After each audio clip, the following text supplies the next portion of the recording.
चलिए जी, good morning. Good morning. आज का टॉपिक पिछले टॉपिकों की तरह बहुत ही बेहतरीन होने वाला है और जिन लोगों ने भी अभी तक थ्योरी पढ़ी हुई है उस थ्योरी में कुछ ऐसी चीज़ें जुड़ने वाली हैं आपकी, जिससे आप लाइफ टाइम जब तक बैंकिंग में रहेंगे तब तक आपको ये प्रॉब्लम नहीं आएगी कि ये अकाउंट्स क्या होते हैं, कैसे ये बाइफरगेट होते हैं, क्या इनके बेसिक फीचर्स होते हैं।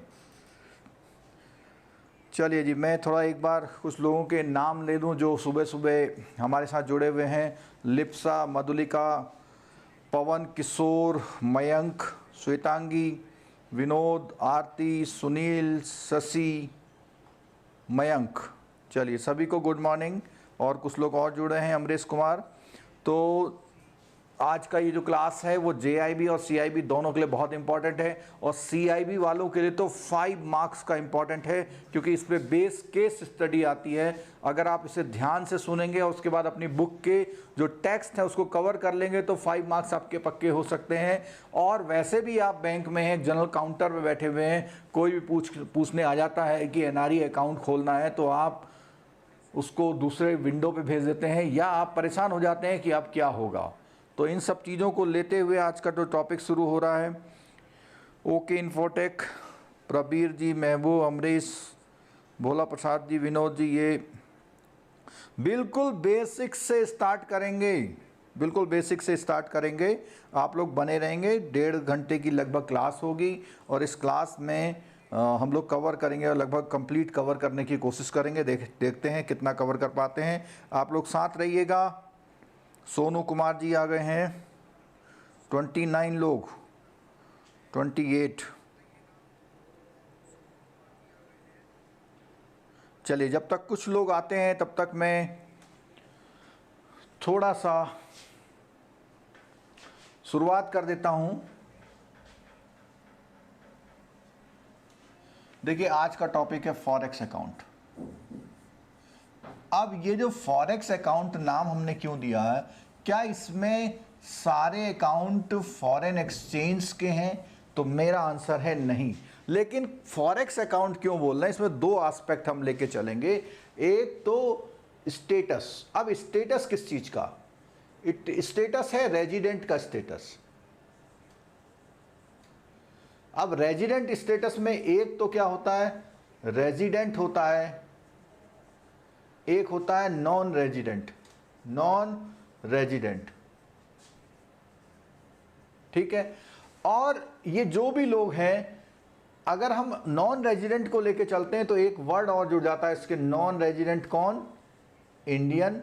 और यहां पे रेजिडेंट की बात आती है तो इंडियन।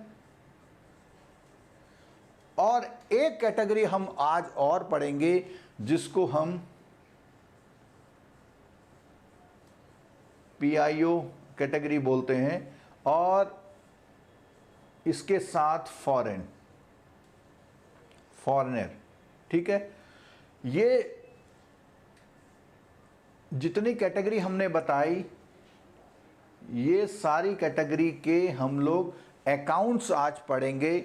और इन जो अकाउंटों को पढ़ेंगे तो इनको कवर हम करने के लिए क्या कर रहे हैं, फॉरेक्स अकाउंट का नाम दे रहे हैं। फॉरेक्स अकाउंट से रिलेटेड जितने भी ये हो गए, एक एस्पेक्ट ये हो गया। सेकेंड एस्पेक्ट होता है करेंसी। सेकेंड एस्पेक्ट होता है करेंसी। अब करेंसी में भी आपको पता है एक डोमेस्टिक करेंसी है और डॉलर लिखने का मतलब हमारा है फॉरेन करेंसी। डॉलर लिखने का मतलब हमारा क्या है, फॉरेन करेंसी, ठीक। अगली स्क्रीन पर हम चलते हैं और अगली स्क्रीन पर जब हम चलेंगे तो मैं यहां पर कुछ कॉमन चीजें लिख रहा हूं जो आपने जरूर सुनी होगी। अब कॉमन चीजों में यहां पे लिखना शुरू कर रहा हूं मैं। सबसे पहले मैं ये लिख रहा हूं NRO। क्या लिख रहा हूं सबसे पहले? NRO, NRE, ठीक है, FCNR, FCNRB, ठीक है। FCNRB वही रहने देते हैं हम लोग।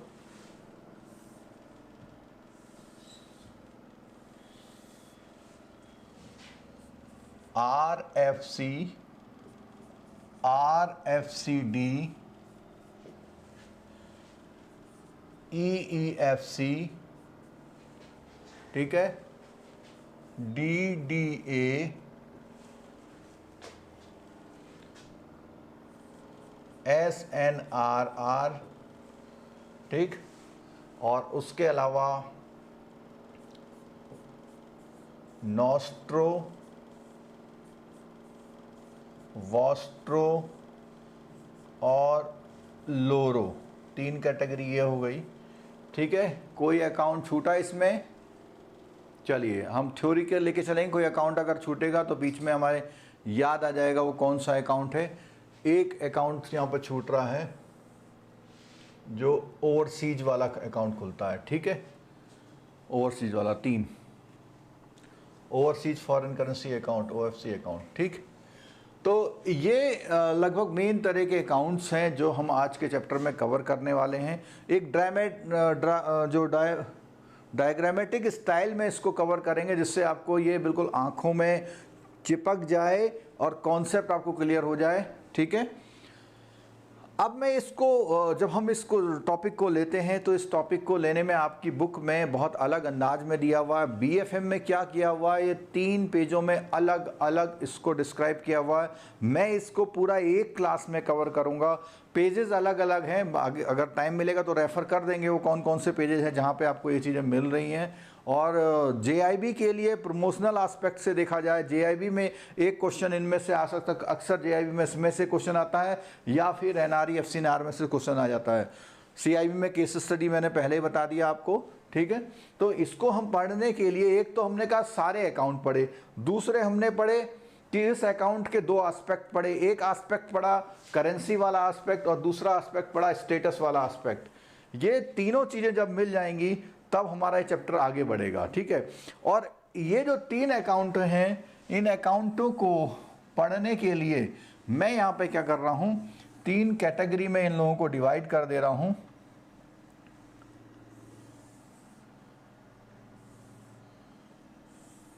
तीन कैटेगरी में पहला अकाउंट है इंडिविजुअल जो लोग खोलते हैं,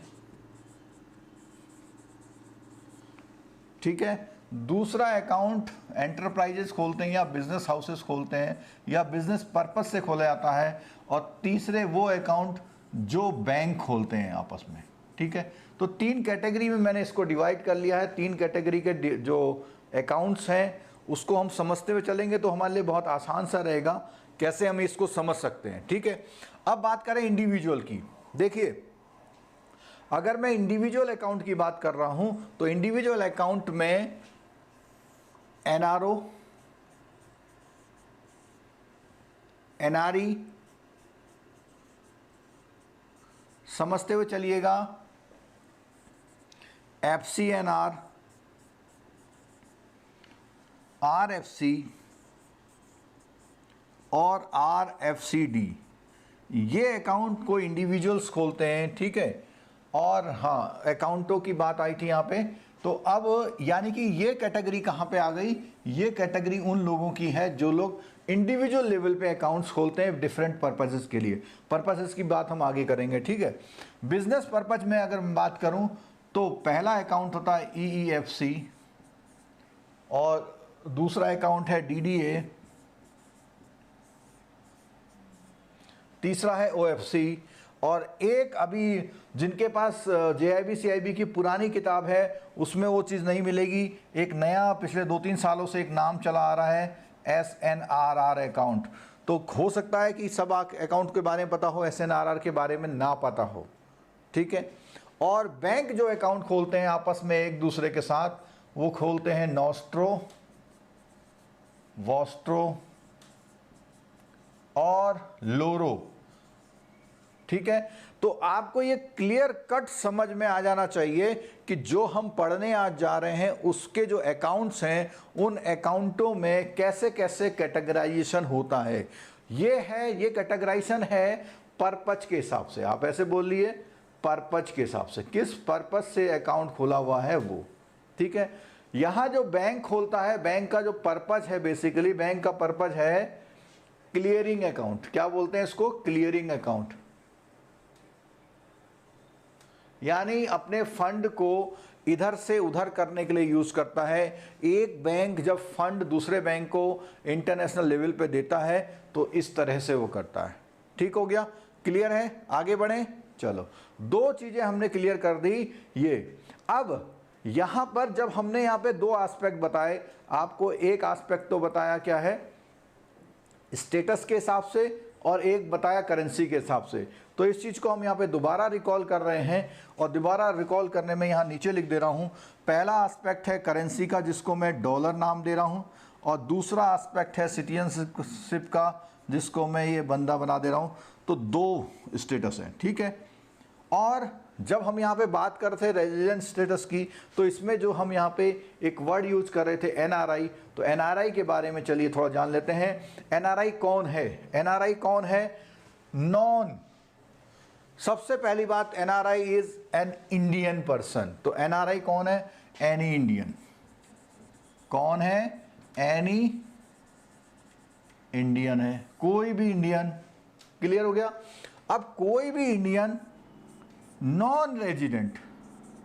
अब नॉन रेजिडेंट का मतलब क्या हुआ कि इंडियन तो है लेकिन वो इंडिया में नहीं रहता है। रेजिडेंट माने रहना, आपने सुना होगा जो मेडिकल कॉलेज होते हैं वहाँ पे रेजिडेंट डॉक्टर होते हैं।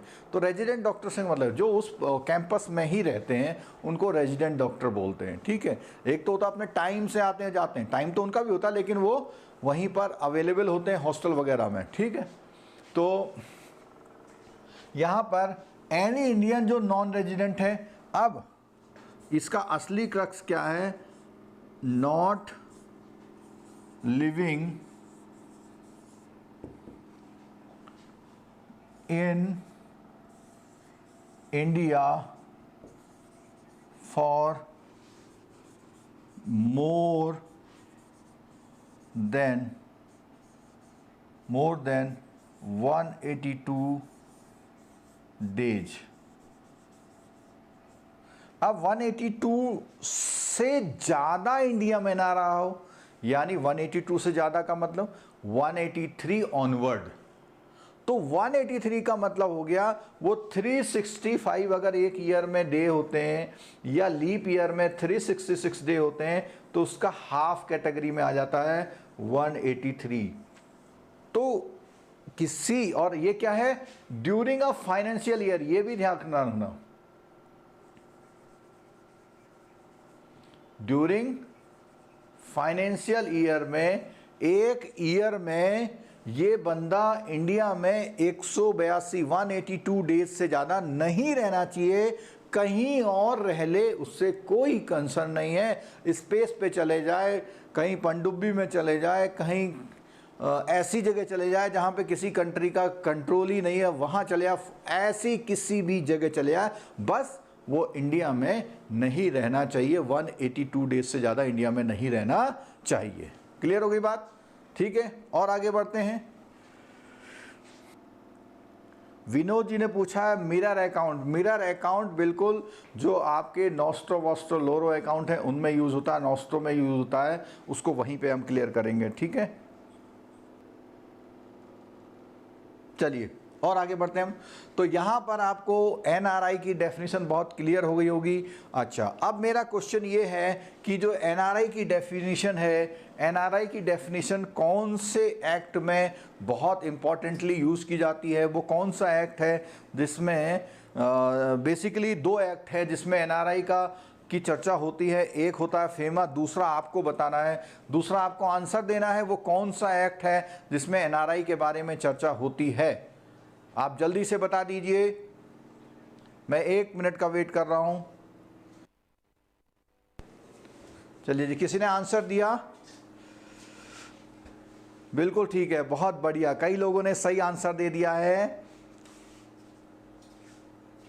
फेरा तो नहीं है, अब उसका नाम फेमा हो गया, ये करेक्शन कर लीजिए जो लोग फेरा आंसर दे रहे हैं। और दूसरा इनकम टैक्स एक्ट, बिल्कुल ठीक है जी। इनकम टैक्स एक्ट में बोला गया, क्यों बोला गया आपको पता है? इनकम टैक्स एक्ट में एनआरआई को बेनिफिट मिलता है टैक्सेशन का, और वो क्या बेनिफिट है? जब वो एनआरआई विदेश जाता है, वहाँ से इनकम करके जब इंडिया भेजता है तो उस पर डबल टैक्स ना लग जाए। क्योंकि वो कंट्री तो टैक्स लेगी उससे। मान लिया उसने 2 लाख रुपए महीना सैलरी है, 30% वहाँ टैक्स स्लैब है, तो उसका टैक्स तो कटेगा। अब उसने जब इंडिया भेजे, इंडिया वालों ने भी काट लिए, तो 2 जगह अगर काट लेंगे तो डबल टैक्स, ठीक है। तो इसको बोलते हैं DTAA। आपने सुना होगा जब आप कंपटीशन की तैयारी कर रहे होंगे, DTAA, DTAA, double tax avoidance agreement, ठीक है, या ड्यूअल टैक्स अवॉइडेंस एग्रीमेंट। इसमें होता क्या है कि जब बंदा दूसरे देश में जाता है तो वो देश और हमारे देश के बीच में एक एग्रीमेंट हो रखा है कि भैया इस पर डबल टैक्स नहीं काटेंगे, तभी वो बंदा विदेश जाता है, वहाँ से पैसा कमा के इंडिया को भेजता है। इंडिया का फॉरेक्स रिजर्व अच्छा होता है, इसलिए गवर्नमेंट ने इसमें छूट दे रखी है। बिल्कुल ठीक है, कई जनों ने आंसर बोल दिया। अच्छा, जो ये मैसेज दे रहे हैं बैटरी लो, वो लोग बिल्कुल परेशान नहीं हो, बिल्कुल भी इसलिए परेशान नहीं हो कि बैटरी जब बहुत मतलब लो के मैसेज के बाद भी चलती है, और जब बदलनी होगी तो हम बदल देंगे। वो मैसेज वहाँ पे आ रहा है, क्योंकि कल रात भी लाइव क्लास ली थी तो 12 साढ़े 12 बजे हम गए थे, तो उसके बाद चार्ज नहीं हुई होगी, कोई बात नहीं, तो आप परेशान हो रहे। चलो, इतना क्लियर हो गया। तो हम लोग इतना समझ गए, एनआरआई की डेफिनेशन समझ गए, एनआरआई कौन है, रेजिडेंट इंडियन कौन है, पीआईओ कौन है, और एक आपका फॉरेनर हो गया, एक ओसीआई, पीआईओ के बाद ओसीआई, ये इन दोनों कैटेगरी को मर्ज कर दिया गया है, ओवरसीज सिटीजन ऑफ इंडिया करके बोलते हैं उसको, ठीक है। अच्छा, अब यहाँ पर जो ये कैटेगरी है, इस कैटेगरी को समझ लीजिए। इस कैटेगरी में बेसिकली क्या होता है, उनका कोई भी पुराना फादर, फोर फादर वो इंडिया में कभी रहे होते हैं और वहाँ जाके बस जाते हैं, तो उनको भी हम एनआरआई जैसा ट्रीट करते हैं, उनको भी बेनिफिट वही मिलते हैं, लेकिन उनका नाम PIO, person of Indian origin होता है, ठीक है। क्लियर होगी बात। चलिए, अब हम आते हैं उन अकाउंट्स पे जिन अकाउंटों की हम बात कर रहे थे। तो ये डिफरेंट अकाउंट है। सबसे पहले हम कवर करेंगे टाइप ऑफ इंडिविजुअल अकाउंट, तो हम इसके लिए अलग स्क्रीन का यूज कर लेते हैं। तो सबसे पहले मैं एनआरओ की बात करता हूं। किसकी बात करता हूं? एनआरओ की। अब जब हम इसको पढ़ेंगे तो इसमें कुछ सेक्शन ऐसे बनाएंगे जिनके बारे में हमें कैटेगराइज करके इन बातों को समझना है, और इंडिविजुअल के सारे अकाउंट में यहां पे लिख देता हूं एनआरई, एफसीएनआर, आरएफसी, आरएफसीडी, बस, ठीक है। ये अकाउंट मैंने यहां पे खोल दिया। तो सबसे पहले क्वेश्चन आता है हु, कौन खोलेगा इन अकाउंट को, ठीक है। फिर आता है करेंसी, किस करेंसी में खोलेंगे। फिर आता है जॉइंट, जॉइंट की फैसिलिटी क्या है। फिर आएगा नॉमिनी, फिर आएगा टाइप ऑफ अकाउंट, कौन कौन से अकाउंट, टाइप ऑफ अकाउंट हम खोल सकते हैं, ठीक है। और भी रिपैट्रिएशन, रिपैट्रिएशन का मतलब समझ लीजिए, रिपैट्रिएशन का मतलब होता है कि कोई चीज चले गई है उसको लाना, या कोई चीज आ गई है उसको भेजना, रिपैट्रिएट करना, ठीक है। तो इतनी चीज़ों के बारे में हम इसमें सीखने की कोशिश करेंगे। अपने आप हमें हर अकाउंट के बारे में क्लियर हो जाएगा कि किस अकाउंट के कौन कौन से फीचर होते हैं, ठीक है। जो लोग बाद में आए हैं उनके लिए जो है, एक बार मैं इसको स्क्रीनशॉट ले लेता हूं सारे, जिससे क्या है, एक बार मैं सारे स्क्रीनशॉट ले लेता हूं।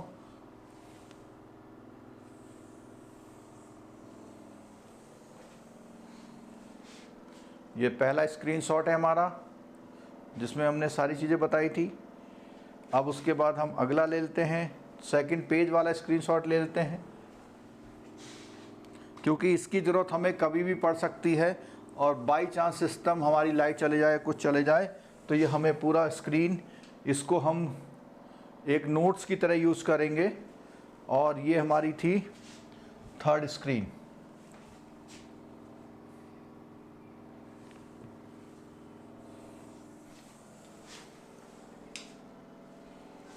चलिए तीनों स्क्रीन हमने स्क्रीनशॉट ले लिया है, जिससे ज़रूरत पड़ने पर हम इसको यूज़ कर पाएँ। चलिए जी, तो क्वेश्चन में बात आ रही है कि पहला जो है, जो इसमें दिखा रहा है, पहला है हु, NRO अकाउंट कौन खोल सकता है, NRO अकाउंट कौन खोल सकता है। आप आंसर लिख दीजिए, आंसर दीजिए, NRO अकाउंट कौन खोल सकता है। अब कौन की जब बात आएगी तो दो ही कैटेगरी हैं, एक है, देखिए दो ही कैटेगरी है, एक है रेजिडेंट इंडियन और एक दूसरा है नॉन रेजिडेंट इंडियन। तो ये दो कैटेगरी में हमको आंसर करने हैं, ये दो कैटेगरी से आंसर करने हैं। तो इसका आंसर मैं नीचे लिखूंगा कि समझाने के लिए मैं ऊपर लिख दिया। तो NRO कौन खोल सकता है, NRO अकाउंट कौन खोल सकता है। NRO अकाउंट जो है ऐसा रेजिडेंट इंडियन भी खोल सकता है जिसका 6 महीने से ज़्यादा का वर्क वीज़ा उसके पास है और वो बिल्कुल जाने को तैयार है, उसका भी खोल सकते हैं, ठीक है।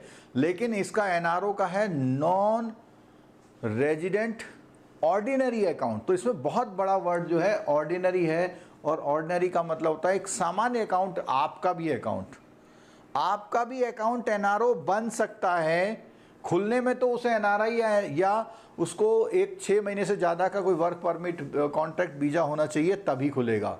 लेकिन जो आपका ऑर्डिनरी अकाउंट है, अगर आपका स्टेटस इन फ्यूचर NRI हो जाए तो आपका वही अकाउंट NRO में कन्वर्ट हो जाता है। कोई नया अकाउंट नहीं खोलना होता है, सिर्फ आपका जो कस्टमर कैटेगरी है जिसको हम बोलते हैं रेजिडेंट स्टेटस, उसको आपको कंप्यूटर में जाके NRI स्टेटस जैसे ही सेलेक्ट करोगे तो वो अकाउंट ऑटोमेटिकली आपके लिए क्या काम करेगा, ऑटोमेटिकली वो आपके लिए NRO अकाउंट का काम करेगा, ठीक है। अच्छा, अब देखिए, तो मैं इसमें क्या लिख रहा हूं, दोनों का यूज है। रेजिडेंट इंडियन तब है जब उसको NRI का स्टेटस मिल जाएगा, तब।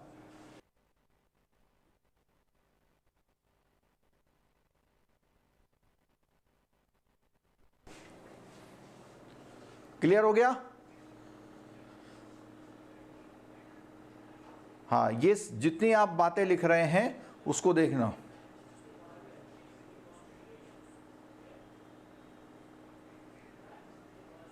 चलो, जो आपके आंसर्स थे उन आंसर्स में क्लियर हो गया। अब एक चीज और क्लियर है, देखो जब हमने कैटेगरी बताई थी, इस कैटेगरी में फिर ध्यान से देखिए, इस कैटेगरी में ये भी बंदा है, ये भी है और ये भी है। तो एक तरह से NRO अकाउंट इन दोनों का भी खुलेगा। ये लोग भी NRO जो टेम्परेरी विजिट पे आते हैं, फॉरेनर आते हैं, तो उनका भी NRO अकाउंट खुल सकता है। यहाँ पर फॉरेनर का भी खुल सकता है, लेकिन उसका पर्पज क्या है, टेम्परेरी विजिट का है।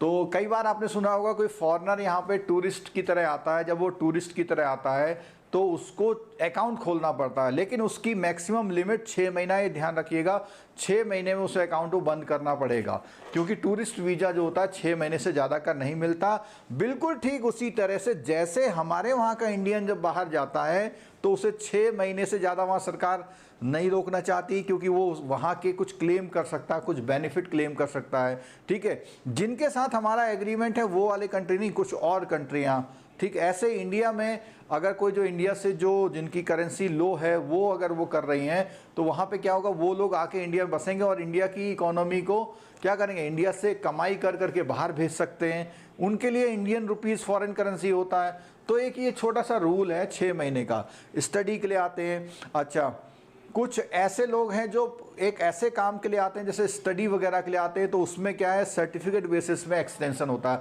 लेकिन टूरिस्ट के लिए वो अकाउंट जो है वो रहता है 6 महीने का। ओह, एजुकेशन वीज़ा पर स्टूडेंट हो तो विच टाइप, देखो अकाउंट तो NRO खुलेगा लेकिन उसका एक्सटेंशन होता जाएगा, ठीक है। एजुकेशन पर्पज पर, टूरिस्ट पर्पज पर बिल्कुल 6 महीने एक्यूरेट है एकदम, क्योंकि एजुकेशन तो 3-4 महीने 3-4 साल भी चल सकती है उसकी, ठीक है। टूरिस्ट पर्पज पर केवल वो रहेगा, ठीक है। चलिए, और छोटी छोटी बातें निकलते आती रहेंगी। चलो अब हम आते हैं उसकी करेंसी क्या होगी। तो करेंसी में 2 पॉइंट है हमारे पास करेंसी में, या तो हम इसको फॉरेन करेंसी बोल रहे हैं या इसको रुपया बोल रहे हैं। तो ये हर हाल में ये रुपया में खुलेगी, ये रुपीस में ही खुलेगी हर हाल में, ठीक है। जॉइंट की बात आती है, joint with anybody, joint with anybody. हाँ, एनआरओ अकाउंट उनका खोलेंगे जो इंडिया में आए हैं, बिल्कुल। फॉरेनर अगर इंडिया में आए हैं तो उनका खोलेंगे, और नहीं तो जो हमारे इंडियंस हैं वो बाहर जा रहे हैं वो। अच्छा, इसको क्यों खोलते हैं? क्योंकि इसका नाम है ऑर्डिनरी अकाउंट, इसमें सारे जो बेनिफिट्स होते हैं वो ऑर्डिनरी अकाउंट वाले होते हैं, इसलिए, ठीक है। चलिए आगे बढ़ते हैं। जॉइंट, जॉइंट किसके साथ होगा? एनीबडी। एनी का मतलब आप ध्यान रखिएगा, एनीबडी किसी के साथ भी जॉइंट हो सकता है। उसके बाद नॉमिनेशन है, नॉमिनेशन में भी एनीबडी हो सकता है। टाइप ऑफ अकाउंट में ऑल अकाउंट आते हैं। ऑल अकाउंट से मतलब क्या है? ऑल अकाउंट से मतलब क्या है? आपका कोई भी अकाउंट है वो एनआरओ कैटेगरी में कन्वर्ट हो जाएगा अगर आपका स्टेटस एनआरआई हो जाता है, यानी आपका रेजिडेंट स्टेटस पर। मोस्टली इसमें एज जो सेविंग्स बैंक्स है उसका यूज़ किया जाता है, ठीक है। अब है रिपैट्रिएशन, तो इसमें कितना है रिपैट्रिएशन? आप लोग आंसर दीजिए, रिपैट्रिएशन कितना अलाउड है इसमें? इसमें कितना रिपैट्रिएशन अलाउड है?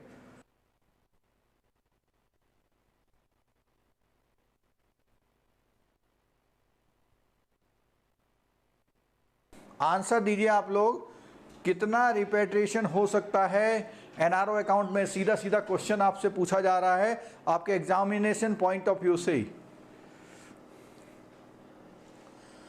2.5 लाख बिल्कुल सही आंसर नहीं है मधुलिका जी, सही आंसर नहीं है, अभी तक सही आंसर नहीं आया।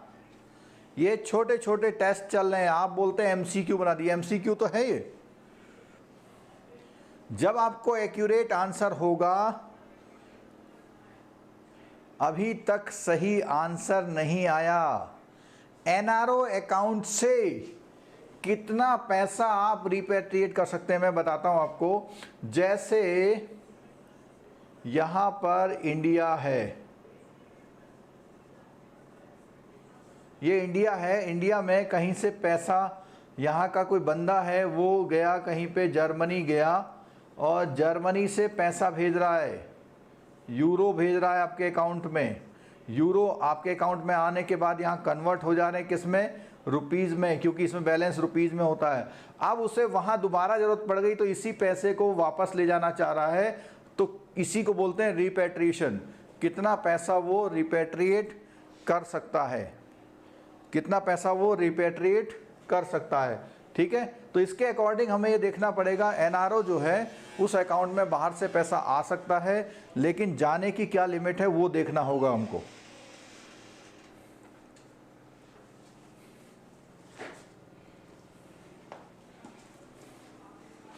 अभी तक सही आंसर नहीं आया। आप लोग जेआईबी सीआईबी के एग्ज़ाम देने जा रहे हैं और अभी तक मेरे को वो सही आंसर नहीं निकल के आया जो मैंने आपसे पूछा।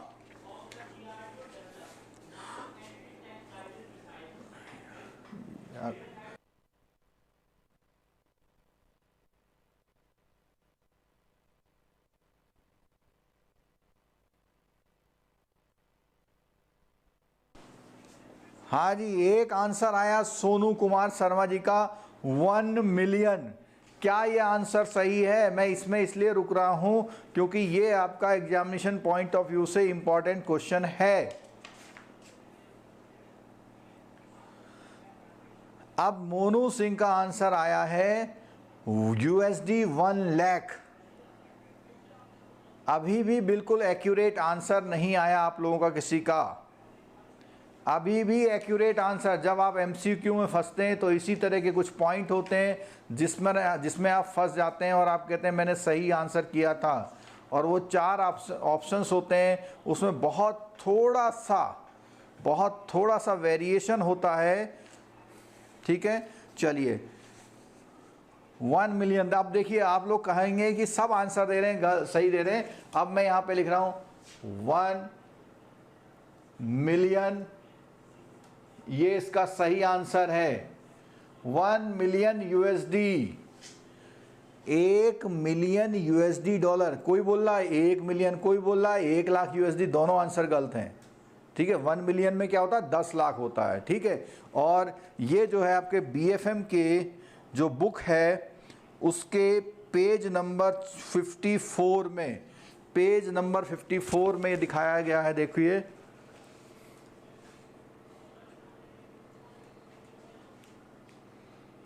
पेज नंबर 54 में इस पैराग्राफ में लिखा हुआ है, आप लोग जूम करके देख लीजिएगा। ठीक है, चलो कोई बात नहीं। तो 1 मिलियन यूएसडी श्वेतांगी ने लास्ट में लिखा हुआ है, तो ये ठीक है। तो 1 मिलियन यूएसडी तक आप वापस ले जा सकते हैं, उससे ज़्यादा नहीं ले जा सकते। तो ये माना गया जो आप वो पैसा भेज रहे हैं कुछ तो यहाँ खर्च करोगे ही करोगे, इसलिए ये सीलिंग्स है। ठीक है, चलिए और बात करते हैं। अगले आ गए हम एनआरई पे।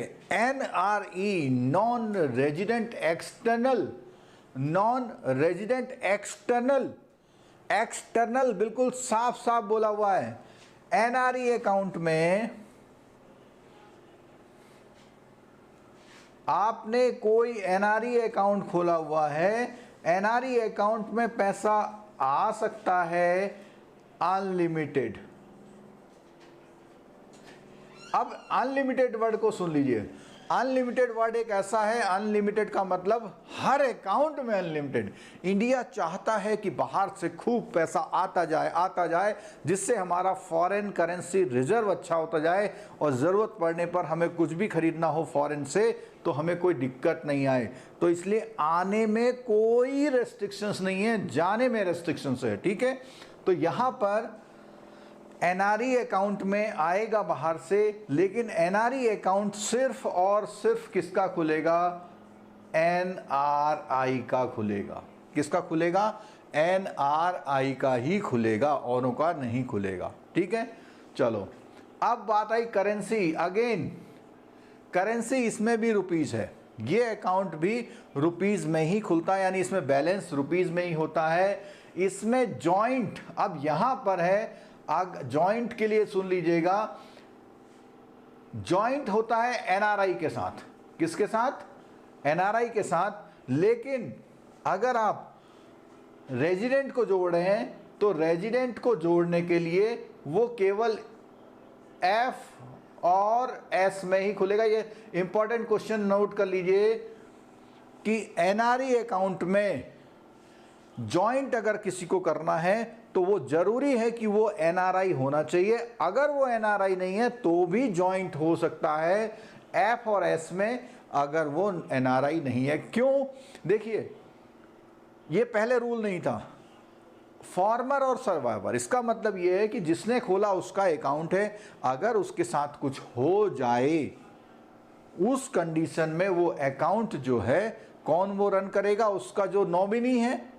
तो यहाँ पर वो नॉमिनी को सर्वाइवर की तरह लिया जाएगा। जब उसकी डेथ होने के बाद तो वो पैसा इंडियन का हो जाएगा, चलेगा। और यहाँ अगर बात करें नॉमिनी की, तो नॉमिनी एनी है। नॉमिनी की मैंने लाइन पूरे सबके लिए एनी कर दी, यानी नॉमिनी तो आप किसी को बना सकते हैं, नॉमिनी तो आप किसी को बना सकते हैं। ठीक है,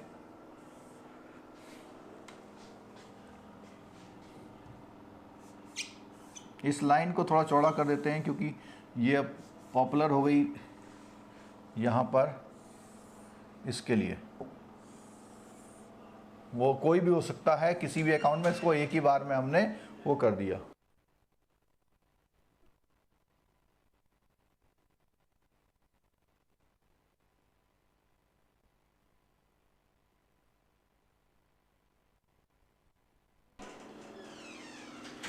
ठीक है, क्लियर हो गया। चलो ये क्या बोला हुआ है, कविता पाल जी आंसर गलत है, 2.5 लाख यूएसडी गलत है आंसर। 2.5 लाख यूएसडी है जो अभी एक लिबरलाइजेशन स्कीम आई है फंड को रेमिट करने की, वो उसके लिए है। ये क्वेश्चन अलग है आपका। पैसा आने में किसी अकाउंट में कोई भी रेस्ट्रिक्शंस नहीं है, ये मैंने अभी क्लियर कर दिया आपको। ठीक है, चलो आगे बढ़ते हैं। टाइप ऑफ अकाउंट, तो अगेन एनआरई में भी सारे तरह के अकाउंट खोलते हैं। एनआरओ में current account, saving bank, OD, FD, RD कुछ भी खुल सकता है। और एक चीज़ और बता दूं मैं यहाँ पे, एनआरओ में बात करें, मैं टैक्स की बात करते हैं तो इसमें टैक्स यस एप्लीकेबल है और टीडीएस जो है इसमें सबसे ज़्यादा कटता है, कितना परसेंट? 30%। ये बहुत इंपॉर्टेंट क्वेश्चन है। एनआरओ में टीडीएस 30% है। उसका रीज़न ये है कि ये माना जाता है कि जो भी आप इंडिया में पैसा भेज रहे हैं, जब आपने इंडिया में पैसा भेज दिया, उसकी एफडी कर दी, तो उस एफडी में जो इंटरेस्ट लग रहा है उसमें टीडीएस आपका 30% कटेगा। टीडीएस, टैक्स नहीं, टीडीएस कट रहा है। अगर आप रिटर्न यहाँ सबमिट करते हैं और ये क्लियर कर देते हैं कि मेरी सीलिंग्स जो भी हैं उसमें आती हैं, तो टैक्स आपका वो टीडीएस क्या होता है, रिफंड हो जाता है अगर आप टैक्सेबल इनकम में नहीं है। ठीक हो गया। चलो अब यहां पे जो हमारा एनआरई है, एनआरई में रिपेट्रिएशन क्या है, नो लिमिट है। क्या है? No limit. अब इसको समझ लीजिए इस पॉइंट को। नो लिमिट का मतलब है एनआरई में जो भी पैसा आप लाते हैं वो सारा पैसा ले जा सकते हैं, यानी बिल्कुल फ्री किया हुआ है। और एनआरई जो अकाउंट लोग अधिकतर खोलते हैं वो अधिकतर पढ़े लिखे लोग खोलते हैं, जिन्हें एनआरई एनआरओ का फ़र्क पता होता है, वही लोग खोलते हैं और उनके पास सरप्लस कुछ ज़्यादा भी होता है। तो उनको क्या करने के लिए, मोटिवेट करने के लिए कि वो भाई पैसा भेजे। एनआरओ में क्या होता है, वो लगभग मान लिया 25,000 रुपये महीना भेज रहा है, तो उतना खर्चा घर में उनका ज़रूरी होता है, उतना पैसा घर में लग जाता है। ठीक है, चलो और आगे देखते हैं हम यहाँ पे। टैक्स की बात आई, टैक्स में हमने बोल दिया नो। ठीक है, चलो अब एफसीएनआर।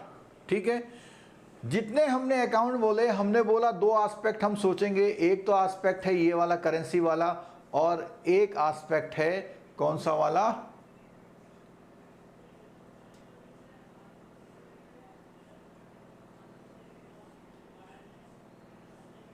ये मैंने कुछ थोड़ा सा डिफ्रेंशिएट करने की कोशिश करी है जिससे आप समझ जाएं कौन क्या है। ठीक है, तो एक तो है रेजिडेंट इंडियन जिसको बोल रहे हैं, एक है एनआरआई बोल रहे हैं। तो जितने भी यहाँ पे अकाउंट है, देखो जहां पर भी एनआर लिखा हुआ है, जहां पर भी एनआर लिखा हुआ है वो क्लियर है, वो नॉन रेजिडेंट वाले लोग ही खोलते हैं। ठीक है, क्लियर हो गई। और इसको हम पिछले वाले स्क्रीन से भी देखते हैं जरा, उससे भी आपको क्लियर हो जाएगा। इस पे आप देखिए जरा, जहां पर भी एनआर लिखा हुआ है, जहां पर भी एनआर लिखा हुआ है वो अकाउंट निश्चित रूप से नॉन रेजिडेंट वाला खोलेगा या पीआईओ कैटेगरी वाला खोलेगा। तो देखते हैं कौन कौन सा है। एक तो ये अकाउंट है, एक ये अकाउंट है, एक ये अकाउंट है, और एक ये अकाउंट है। देखिए यहाँ पे भी एनआर लिखा हुआ है। ठीक है, तो ये अकाउंट तो एनआर यानी कि नॉन रेजिडेंट खोलते हैं, और बाकी अकाउंट कौन है, रेजिडेंट इंडियन खोल रहे हैं। ठीक है, क्लियर हो गया। ये अकाउंट बिजनेस पर्पज से खोल रहे हैं, क्लियर है। अच्छा, अब दूसरा एस्पेक्ट हमने क्या बताया, करेंसी वाला। तो करेंसी वाला भी एस्पेक्ट बहुत साफ साफ देखिए, जहां पर भी एफसी लिखा हुआ है, जहां पर भी एफसी लिखा हुआ वो फॉरेन करेंसी के अकाउंट होते हैं, यानी उसमें जो बैलेंस होता है वो फॉरेन करेंसी में होता है। जैसे आपको यहाँ पे ये और ये 3 अकाउंट दिख गए, 4 अकाउंट दिख गए, 5 अकाउंट दिख गए, और इसका तो नाम ही क्या है, डायमंड डॉलर। तो डॉलर का मतलब ऑटोमेटिकली क्लियर कर रहा है आपको, ये जो है फॉरेन करेंसी में खुलता है। तो ये अकाउंट आप ऐसे पहचान सकते हैं दो एस्पेक्ट से लेके। कौन कौन से एस्पेक्ट हैं, एक तो ये किसका खुलेगा, एक तो ये किसका अकाउंट खुलेगा और किस करेंसी में खुलेगा। दो एस्पेक्टों को ध्यान में रख के इस चार्ट को आपको याद रखना, आपको आसानी से पता लग जाएगा। मधुलिका जी बोले टैक्स तो आपने यस बोला है, फिर नो।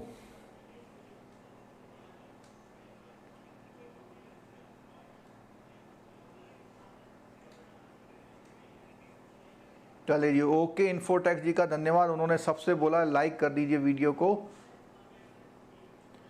कुछ लोग लाइक, इसमें 6% ऐसे बैठे हुए हैं जिन्होंने अभी तक चैनल सब्सक्राइब नहीं किया। मेरी रिक्वेस्ट है चैनल सब्सक्राइब तो कर ही लीजिए। लाइक या डिसलाइक मैं आप पर छोड़ता हूँ। 65 वॉचिंग है तो अभी 49 लाइक डिसलाइक हैं इसमें, तो लाइक डिसलाइक आप पूरे 65 कर दीजिए, बहुत अच्छा रहेगा। चलिए, ये कहने वाली बातें आ गई, आगे और बढ़ते हैं हम। चलो, तो ये क्लियर हो गया। कोई भी अकाउंट दो एस्पेक्ट से आप सीखेंगे कि रेजिडेंट स्टेटस क्या है, और दूसरा एस्पेक्ट है कौन सी करेंसी में वो अकाउंट खुल रहा है, वो आपको देखना है। क्लियर है? चलो आगे बढ़ते हैं भाई। अब आ गए हम FCNR में। कहाँ पे आ गए? FCNR, foreign currency non resident, foreign currency non. इस अकाउंट में ये इकलौता ऐसा अकाउंट है जिसमें रेजिडेंट स्टेटस भी क्लियर कट लिखा हुआ है, करेंसी का स्टेटस भी क्लियर कट लिखा हुआ है, FCNR। ठीक हो गया? चलो, तो इसको कौन खोलते हैं? बिल्कुल डेफिनेटली इसको NRI लोग खोलते हैं। और ये डॉलर का मतलब समझ लीजिएगा, डॉलर का मतलब फॉरेन करेंसी, जो भी परमिसिबल फॉरेन करेंसी उनमें खुलेगा। RBI इसके लिए अलग अलग सर्कुलर जारी करता है। ठीक है? और यहाँ पे जॉइंट में, बिल्कुल जॉइंट में यही कंडीशन है कि NRI होगा तो जॉइंट हो जाएगा, NRI नहीं है तो जॉइंट तो होगा, लेकिन F और S की कंडीशन में होगा। नॉमिनी कोई भी हो सकता है। टाइप ऑफ अकाउंट में केवल इसमें जो है FD खुलती हैं, यानी टाइम डिपॉजिट। इसको हम आम भाषा में FD और वैसी भाषा में टाइम डिपॉजिट बोलते हैं। ठीक है? रिपेट्रिएशन नो लिमिट, अगेन कोई लिमिट नहीं है, टैक्स भी कोई नहीं है, बेसिकली इनको प्रमोट करने के लिए है। ठीक? चलो, और इसमें जो FCNR में बैलेंस आता है, अगर आप FCNR में जैसे हमने बोला FD होगी, अगर आपने 500 यूरो की FD बनाई है तो 500 यूरो की FD में जब आपको सर्टिफिकेट मिलेगा उसमें 500 यूरो लिखा होगा, मैच्योरिटी भी यूरो में ही लिखी होगी। ठीक है? चलो, अब आया आपका RFC और RFCD, रेजिडेंट फॉरेन करेंसी और resident foreign currency domestic account. तो अगर हम रेजिडेंट फॉरेन करेंसी अकाउंट की बात करते हैं तो इसमें वो अकाउंट होते हैं जो लोग इंडिया में हैं और कभी जो है बाहर नहीं गए।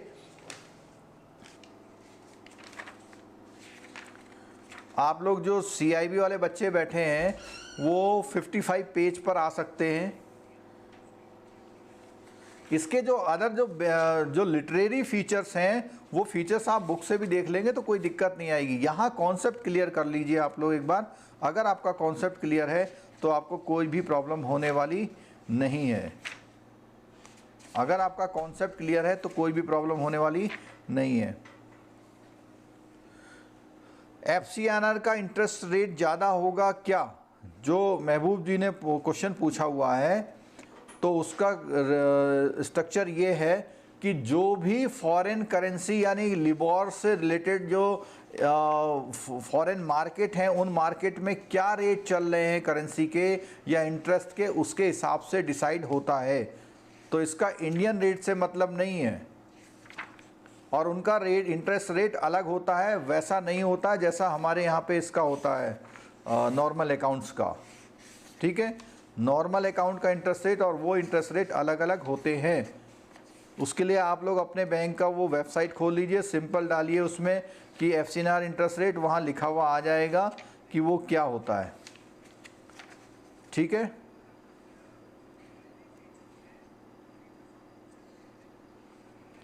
चलिए, अब लेते हैं हम लोग जो आपके RFC अकाउंट है उसके बारे में। तो हम बात करते हैं, कई लोग ऐसे होते हैं जो विदेश कभी गए नहीं लेकिन वहाँ से भी पैसा उनको आता है। किसी को रॉयल्टी से आता है, किसी के फादर या मदर जब वहाँ कोई जॉब कर रहे थे उनकी कोई पेंशन है, उनकी डेथ होने के बाद वो पेंशन आती है। तो इस तरह के कई सारे ऑप्शंस उसमें मिलते हैं। ठीक है? तो अभी मैं क्या कर रहा हूँ, RFC अकाउंट में ज़रा कोई बच्चा ये बताए RFC अकाउंट CIB की बुक में कहाँ है। JIB वाले भी बातें सुनते रहिए, सब काम आने वाली बातें हैं, कोई बात भी आउट ऑफ द सिलेबस नहीं हो रही यहाँ पे। CIB वाले ज़रा बताएं RFC अकाउंट कौन से बुक के पेज नंबर में है, जिससे मैं आपको कोरिलेट करा दूँ ज़रा।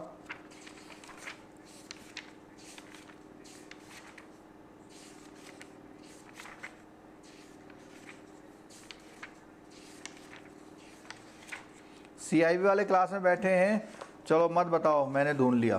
163 पेज पर, 163 पेज पर है। मैं इसको स्टोरी को नरेट कर रहा हूँ।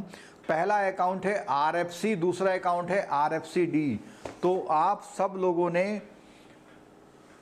लोगों ने शायद देखी होगी, DDLJ एक फिल्म हुआ करती है, दिल वाले दुल्हनिया ले जाएंगे। इस फिल्म में अमरीश पुरी लंदन में एक स्टोर, ग्रॉसरी स्टोर चलाते हैं और किन्हीं कारणोंवश वहाँ सारा अपना कारोबार बंद करके इंडिया में आते हैं।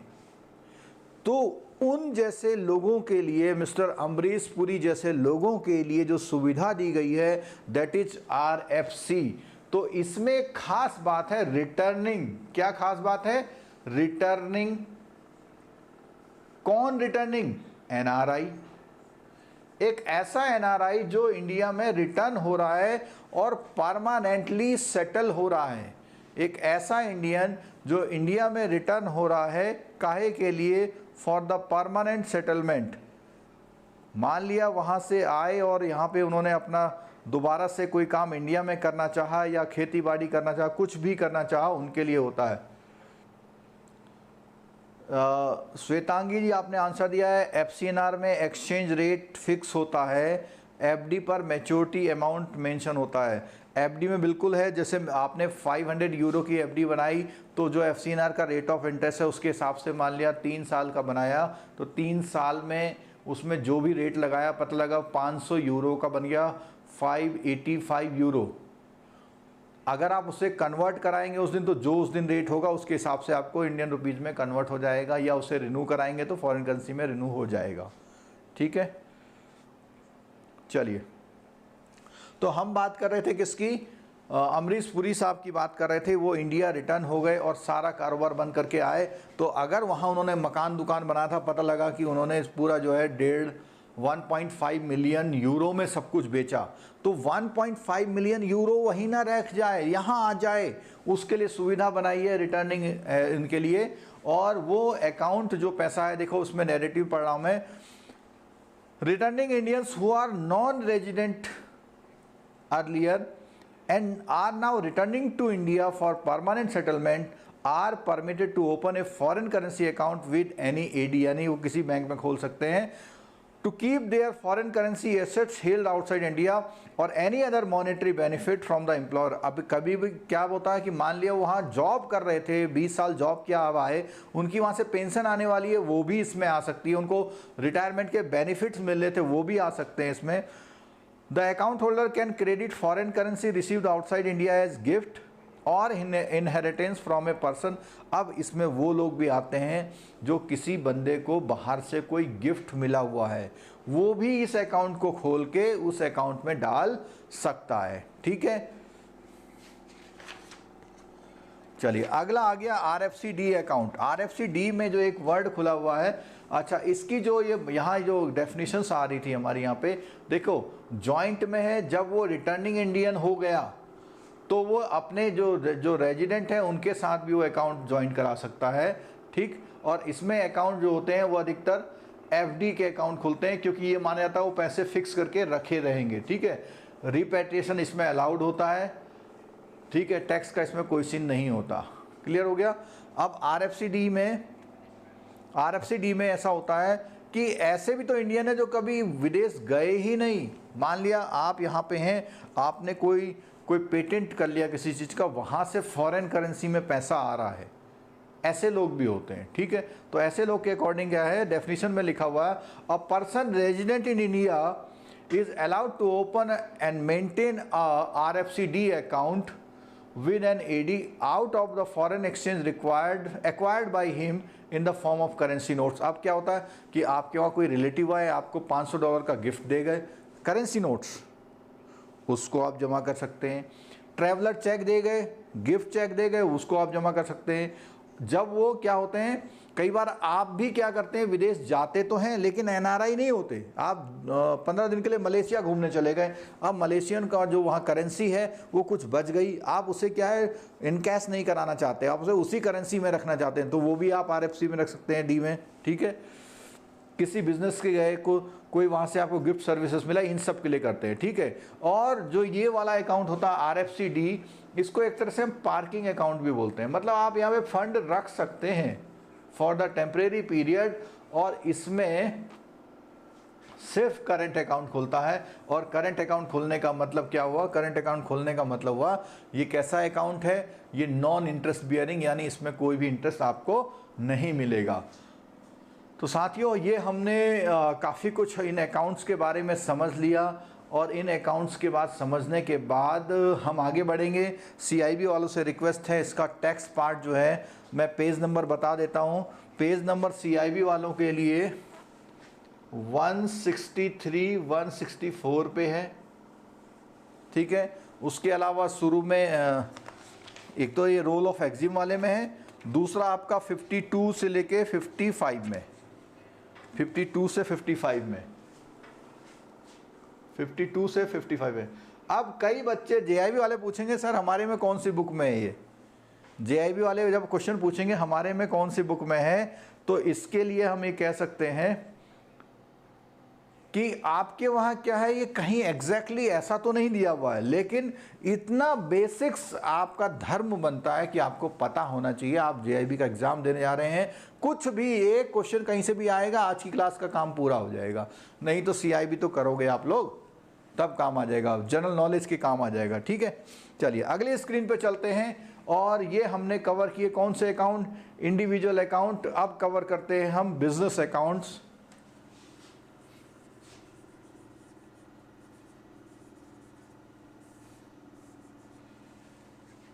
अब कवर करते हैं हम कौन से अकाउंट?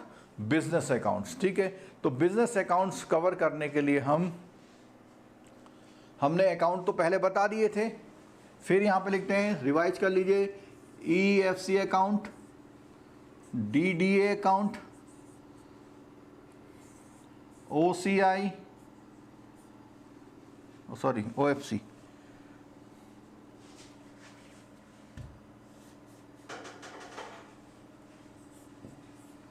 और एक अकाउंट जो नया आया हुआ है SNRR अकाउंट, ठीक है। तो जैसा कि हमें पता लग गया था कि ये फॉरेन करेंसी के अकाउंट है तीनों, यानी इनमें तो अकाउंट कैसे खुलेगा? बैलेंस डॉलर में रहेगा, इसमें रुपीस में रहेगा, ठीक है। क्लियर हो गया। और EFC अकाउंट का मतलब exchange earner foreign currency account. EFC का मतलब है exchange earner foreign currency account. जो exchange earner foreign currency account है वो उन पर्पज के लिए होता है, जैसे आपने देखा हो टूरिस्ट प्लेस में बहुत सारे छोटे छोटे शॉपकीपर होते हैं, वहाँ लिखा रहता है कि हमारे वहाँ फॉरेन करेंसी या डॉलर परचेज किए जाते हैं। तो उन लोगों ने लाइसेंस लिया होता है RBI से करेंसी को परचेज करना। शाम को मान लिया $2000 हो गए, कुछ यूरो हो गया, वो इकट्ठा हो गया, तो वो इस अकाउंट में पार कर सकते हैं। अलग अलग करेंसी के अकाउंट खुलेंगे ये, और ये करंट अकाउंट होता है, इसमें कोई भी इंटरेस्ट नहीं होता है। करंट अकाउंट क्यों है? क्योंकि ये किस पर्पज के अकाउंट हैं? ये बिजनेस पर्पज के अकाउंट है। बिजनेस पर्पज के जो अकाउंट होते हैं उसमें क्या है? करंट अकाउंट ही चलता है, ठीक है। क्लियर हो गई बात? चलो और आगे बढ़ते हैं। अब इसके जब हम आगे बढ़ेंगे तो अगला पॉइंट आता है कि करंट अकाउंट है तो इंटरेस्ट बियरिंग जो रेट होगा वो इंटरेस्ट तो क्या होगा? इंटरेस्ट कुछ नहीं मिलता है इसमें, ठीक है। और इसको कुछ ऐसे लोग भी हैं जो बिजनेस पर्पज के लिए अकाउंट खोलते हैं, जिनका लेन देन बाहर से आना जाना लगा रहता है, वो भी इस पे काम करता है, ठीक है। अच्छा, अगली बात आई DDA में, diamond dollar account. Diamond dollar account में क्या होता है? जैसा कि इसका नाम है डायमंड डॉलर। डॉलर का मतलब तो फॉरेन करेंसी हो गया, डायमंड से मतलब होता है कि गुजरात में, सूरत में या कई सारे ऐसे जो वहाँ पे डिस्ट्रिक्ट्स हैं जहाँ पर ये डायमंड कटिंग का काम खूब होता है। रॉ डायमंड विदेश से मंगाते हैं, यहाँ से फर्निश करके भेजते हैं। उन अकाउंट्स के लिए, ये उन कारोबारियों के लिए अकाउंट खुला हुआ है, और ये 5 करेंसी में खुलता है। कितनी करेंसी में? 5 करेंसी में अकाउंट खुलता है। यानी आप 5 करेंसी से मतलब है कोई भी 5 करेंसी। आप मान लिया आपकी जर्मनी से डील होती है, आपकी ऑस्ट्रेलियन डॉलर से डील होती है, आपकी डॉलर से डील होती है, आपकी पाउंड से डील होती है, आपकी जापानीज येन से डील होती है। तो ऐसे कोई भी 5 करेंसी में अकाउंट खुल सकता है। लेकिन इसके लिए क्या है? 5 करोड़ से, सॉरी 3 करोड़ हो गया, पहले 5 करोड़ था, 3 करोड़ का आपका टर्नओवर होना चाहिए पिछले 3 सालों में। तभी आप ये अकाउंट खोल सकते हैं। ठीक है, अब देखो ये OFC और SNRR को समझ लीजिए। ये देखिए, समझिएगा ध्यान से, OFC और SNR को मैं यहाँ पे समझाता हूँ चार्ट की तरह से।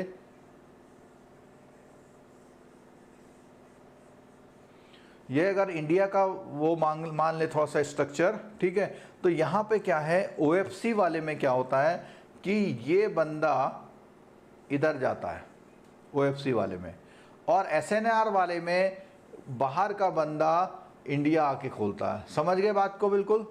OFC में ओवरसीज फॉरेन करेंसी अकाउंट किस पर्पज के लिए होता है, आपको इसको विदेश जा करके आप अपना कारोबार करते हैं, आपको बार बार वहाँ जाना पड़ता है, तो आप इंडियन हैं, इंडियन से कहीं चले गए, मान लिया चाइना चले गए, और हर महीने जाते रहते हैं, वहाँ पे आपको ट्रेड करना होता है, तो वहाँ की सरकार, वहाँ के बैंक में आप फॉरेन करेंसी में अकाउंट खोल लीजिए, वहीं का चेक काट के पेमेंट कराया कीजिए। ठीक है, इस अकाउंट में क्या होता है, जो हमारा दूसरा वाला अकाउंट है SNRR में, इसमें क्या है, कोई बाहर का बंदा इंडिया आके ट्रेड करना चाहता है, उसे यहाँ के लोकल लोगों को पेमेंट करना होता है, तो उसके लिए वो अकाउंट खुला हुआ है SNRR, नॉन रेजिडेंट। क्या है इसका, नॉन रेजिडेंट अकाउंट है, पेज नंबर 56 में। और इसका है स्पेशल, क्या है इसका, special non resident rupee account, special non resident rupee account. ये पेज नंबर 56 में दिया हुआ है, JIB CIB वालों, पेज नंबर 56 में दिया हुआ है। ठीक है, पेज नंबर 56 को आप पढ़ लेंगे। अच्छा, एक क्वेश्चन और है कि जो FCNR अकाउंट का जो FD है वो पहले 3 साल का होता था, अब 3 साल से ज़्यादा भी खुलता है, लेकिन रेट ऑफ इंटरेस्ट में उसमें 3 साल से ज़्यादा का वो नहीं कहा गया, क्योंकि हो सकता है कि 3 साल बाद किसी करेंसी की वैल्यू कितनी डेविएट हो जाए, कितनी डेप्रिशिएट हो जाए, तो इसको रिस्क को कवर करने के लिए 3 साल से ज़्यादा में जो रेट होता है वो 3 साल वाला ही स्लैब का लगता है।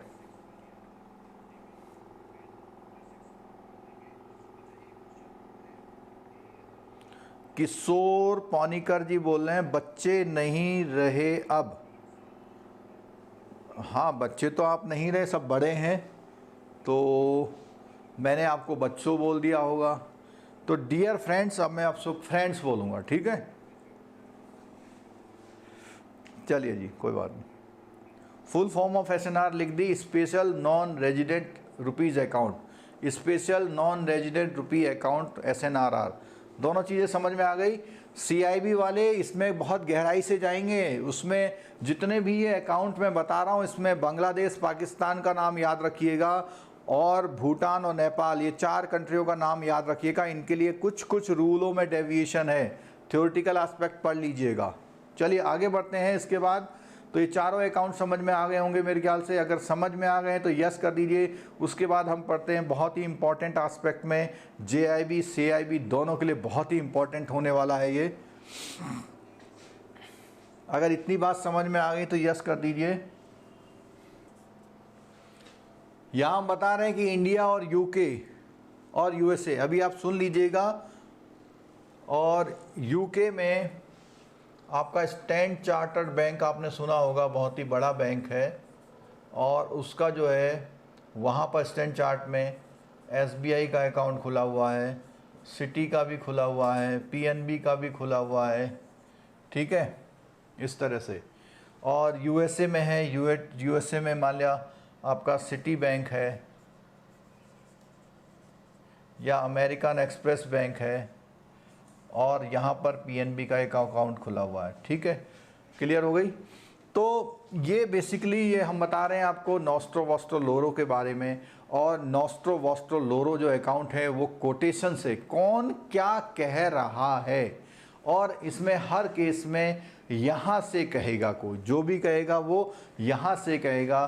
तो उसके लिए हम बनाते हैं थोड़ा सा स्ट्रक्चर में। PNB, ये PNB बैंक है, PNB में बैंक वाला बोलता है आवर अकाउंट विद यू, या my account with you, our account with you. अब आवर अकाउंट विद यू देखिए, ये इसके किसको बोल रहा है, ये इसको बोल रहा है स्टैंड चार्ट को, और किस अकाउंट के लिए बोल रहा है, इस अकाउंट के लिए बोल रहा है। ये अकाउंट कहलाता है नॉस्ट्रो अकाउंट। क्या कहलाता है, नॉस्ट्रो, सुन लीजिएगा, ये अकाउंट कहलाता है नॉस्ट्रो अकाउंट। नॉस्ट्रो अकाउंट की डेफिनेशन क्या हुई कि our account with you, our account with you. ठीक हो गया, क्लियर है। चलो और आगे बढ़ते हैं। अब आवर अकाउंट विद यू हो गया। अब अगले बात पे जब हम आते हैं तो यही पीएनबी वाला बोल रहा है, यही पीएनबी वाला क्या बोलता है, सुनिए जरा। योर अकाउंट विद अस, तो ये किस अकाउंट की बात कर रहा है, इस अकाउंट की बात कर रहा है। ठीक है, इसको बोलते हैं हम लोग वॉस्ट्रो। क्या बोलते हैं, वॉस्ट्रो। समझ में जरूर आएगा, बने रहिए क्लास में। पहले वाले अकाउंट को बोला नॉस्ट्रो यानी माई अकाउंट विद यू या आवर अकाउंट विद यू, और दूसरे में पीएनबी वाला बोल रहा है कि योर अकाउंट विद अस। अब आप लोग कहेंगे ये दो उल्टा पुल्टा क्यों कर रहे हैं, आप लोग कहेंगे ये उल्टा पुल्टा क्यों बोला जा रहा है, तो उसके बारे में मैं बता देता हूं आपको। इसलिए बोला जा रहा है, अगर पीएनबी वाले को पैसा इसी कंट्री में किसी पार्टी को देना है तो वो वहाँ से पैसा वापस नहीं मंगाता है, एक्सचेंज का रिस्क नहीं उठाता है और अपने उसी अकाउंट में पैसे डाल देता है, और इसको बोलता है नॉस्ट्रो अकाउंट। पीएनबी वाला बोल रहा है स्टैंड चार्ट को, हेलो कि please credit $5 million in my nostro account maintain with you. ठीक है, उससे फ़ायदा क्या होता है, फॉरेन करेंसी में उसे पेमेंट उसी कंट्री में मिल जाती है, एक्सचेंज रेट का जो कमीशन एक्सचेंज का उसका नुकसान नहीं उठाना पड़ता। ठीक हो गया, क्लियर है। तो इस केस में क्या हुआ, नॉस्ट्रो अकाउंट का केस बनता है ये। ठीक है, दूसरा केस ये होता है, और एक बात और सुनिएगा, नॉस्ट्रो अकाउंट में हमेशा बोला जाता है डॉलर या यूरो, हम यहाँ पे कॉमन लिख रहे हैं, फॉरेन करेंसी में क्रेडिट होता है, ध्यान रखना। नॉस्ट्रो अकाउंट में उस कंट्री की करेंसी में क्रेडिट होता है और वॉस्ट्रो अकाउंट में इस कंट्री की करेंसी में। जब उसे वो पैसा यहाँ मंगाना होता है रुपीज़ में, तब वो कहता है अपने इधर के अकाउंट में डाल दो, यानी यहाँ के अकाउंट में डाल के उसको चेक दे दो, बेसिकली यहाँ अवेलेबल कराओ फंड। ठीक है, अब हम तीसरे उस पर आते हैं जिसको हम बोलते हैं लोरो अकाउंट। लोरो अकाउंट में भी यही बोलता है, क्या बोलता है सुनिएगा जरा,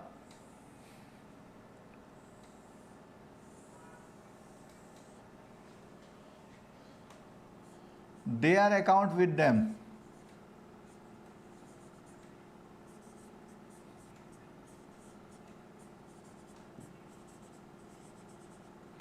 जब इसको, इस पीएनबी वाले को ना अपने पास पैसा चाहिए ना वहाँ चाहिए, कहीं और कंट्री में चाहिए, ऐसी कंडीशन में वो कहता है कि उनका अकाउंट उनके पास, तो जैसे उसने बोला सिटी बैंक का अकाउंट जो यहाँ पे खुला है वहाँ डाल दो, तो उस कंडीशन में वो बोलेगा कि नॉस्ट्रो अकाउंट। विनोद जी, जो सीआईबी का है, सीआईबी का वाला जो है, वैसे तो मैंने इसमें कोरोना वाले में सारी क्लासेस ली थी रिस्क वाली, ये अगेन फिर सीरीज शुरू हो रही है। जैसे अभी कॉमन टॉपिक शुरू हो गए हैं जेआईबी सीआईबी के, जो दोनों क्लासेस के लिए इंपॉर्टेंट होते हैं, और उसके बाद जब जेआईबी का कोर्स लगभग ख़त्म सा हो जाएगा तो उसी के साथ पैरेलल सीआईबी की क्लास भी स्टार्ट हो जाएंगी, कराएंगे, पूरा कोर्स कराएंगे। चलो क्लियर हो गई बात। तो अभी किसी को डाउट है, इस वाले अकाउंट को बोलते हैं, इस कोटेशन को बोलते हैं लोरो अकाउंट।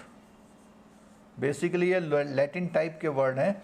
लोरो अकाउंट का देयर अकाउंट विद देम, तो इनको बोला है, स्टैंड चार्ट को बोला भाई सिटी बैंक का अकाउंट को जो यहाँ पे मेंटेन किया हुआ, यहाँ पैसा डलवा लो, यहाँ से मैं पैसा ले लूँगा, क्योंकि वो यहाँ से ट्रांसफ़र करा लेगा, जो भी कुछ करा लेगा।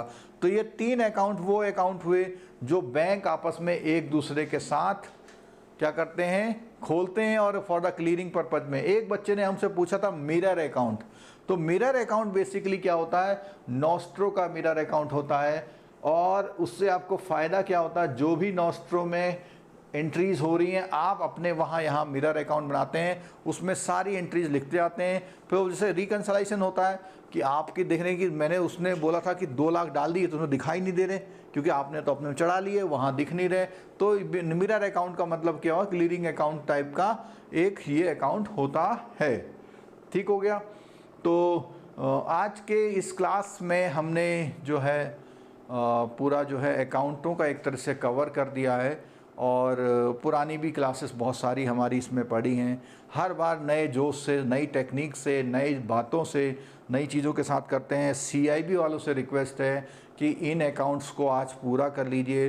5 मार्क्स आपके पक्के हो सकते हैं अगर केस स्टडी आ गई तो। और वैसे भी आपके प्रमोशन के लिए और अदर जो भी जब भी आप एग्ज़ाम देने जाते हैं या बैंक में भी रहते हैं या फॉरेन एक्सचेंज सीट पे काम करते हैं तो बेसिक्स हैं। थ्योरी की जहाँ बात करें तो बैंक के सर्कुलर, फेमा के सर्कुलर जो भी आते हैं उनके अकॉर्डिंग हमें बदलना पड़ता है। जो भी बुक में लिखा है उसे बुक को पढ़ के याद करना पड़ता है, क्योंकि समय समय पर ये बदलाव आते रहते हैं।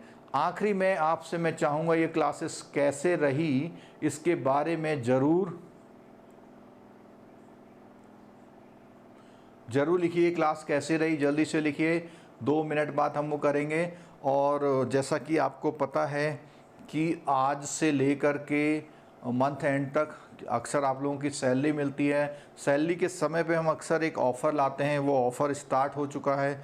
कोई भी किसी को ऑफ़र लेने में दिक्कत हो तो व्हाट्सएप नंबर जो हमारा है उस व्हाट्सएप में रिक्वेस्ट कर सकता है, और बाकी तो मोबाइल एप्लीकेशन में जाके देख ही सकता है। जिन लोगों ने मोबाइल एप्लीकेशन डाउनलोड नहीं किया अभी तक, डाउनलोड कर लीजिए। रीज़न ये है कि यही वो मोबाइल एप्लीकेशन आगे आने वाले समय में आपके लिए सिंगल पॉइंट मोबाइल एप्लीकेशन बनने वाला है। JIB CIB के अलावा भी, क्या अलावा भी, उसमें सब में आपको banking update, banking circular, bank की जो भी इम्पॉर्टेंट चीज़ें होंगी आपके वेलफेयर के लिए बैंक वाइज सेक्शन आने वाले हैं। तो बहुत कुछ हम काम कर रहे हैं, हमारी टीम काम कर रही है। तो आप सभी से रिक्वेस्ट है कि इसमें रिक्वेस्ट डाल दीजिए और इस आने वाले ऑफ़र के बारे में पूछ लीजिए अगर नहीं पता है, और इस ऑफ़र का यूज़ कीजिए। तो क्लास के बारे में, हाँ, नेक्स्ट क्लास आज शाम को क्लास होगी, मैडम की क्लास होगी सेकंड पेपर की। और कल फिर मैं आपसे मिलूँगा अगली क्लास के साथ, उसका नोटिफिकेशन टॉपिक आ जाएगा। मोनी रंजन सर, समंता जी बोल रहे हैं कि लास्ट टाइम 1 मार्क्स है। आपने मेरी क्लास देख ली होती तो आपके 2 मार्क्स एक्स्ट्रा आते हैं आपके, ठीक है।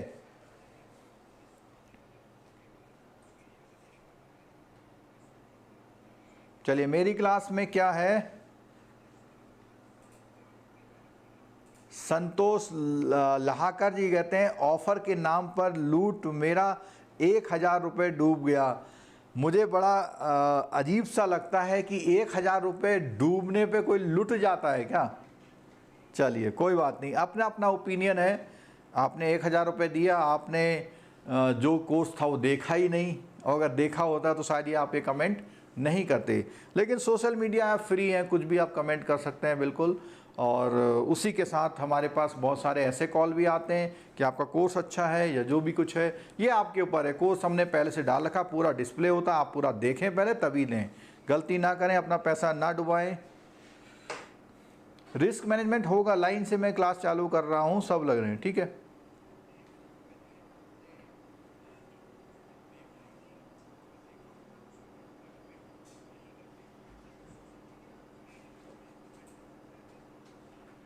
गौरव गोयल जी, हमारी लगभग 20-21 क्लास तो JIB की हो चुकी हैं और 20-21 क्लास CIB की हो चुकी हैं। तो क्लासेस हमारी सब चल रही हैं।